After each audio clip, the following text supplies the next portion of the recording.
Viena lieta, ko var darīt ar elpu, lai tūlīt nomierinātos, ja tev vajag momentāli nomierināties, ir viena super lieta, ko var izdarīt un kur nevajag ne sagatavošanos un ko var arī izdarīt, pat ja tu esi cilvēkos, tā uzmanīgi. Vārds sakot, ko tu dari?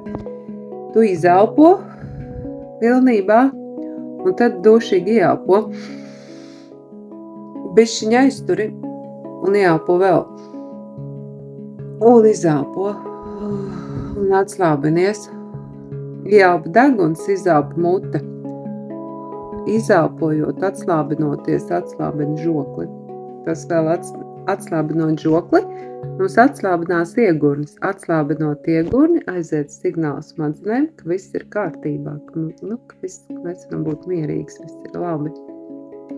Bet tad šāda ieelpošana, vēl mazliet ieelpošana un tad izelpošana ļoti, ļoti labi palīdz nomierināties un dziedē nervu sistēmu. Mēs tagad varam kopā uztaisīt, izelpojam. Un tagad ieelpa.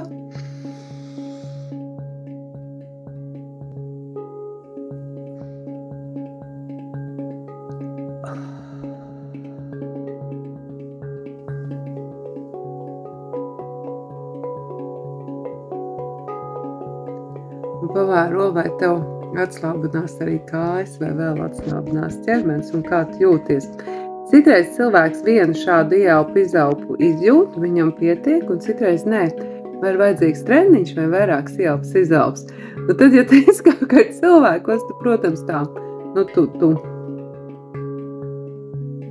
iemācies to izdarīt, to var izdarīt arī nemanāmāk, ja? Bet, var sakot, ar šo var darboties, un šis palīdz dziedēt nervu sistēmu.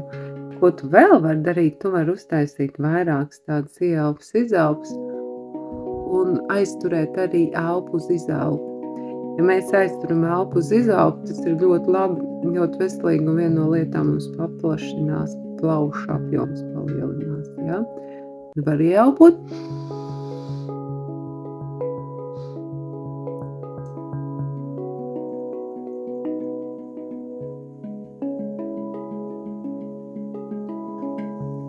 Un aiztur.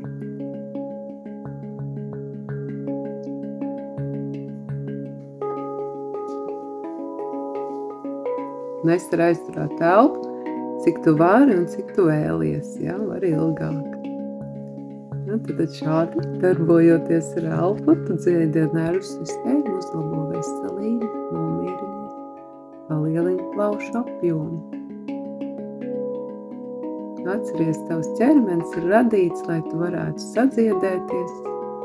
Mūsu elpa ir viens no spēcīgākajiem instrumentiem. Mūsu dzīves un pašsajūtas un veselības uzlabošanai. Tikai jāiemācās to izmantot. Paldies tev!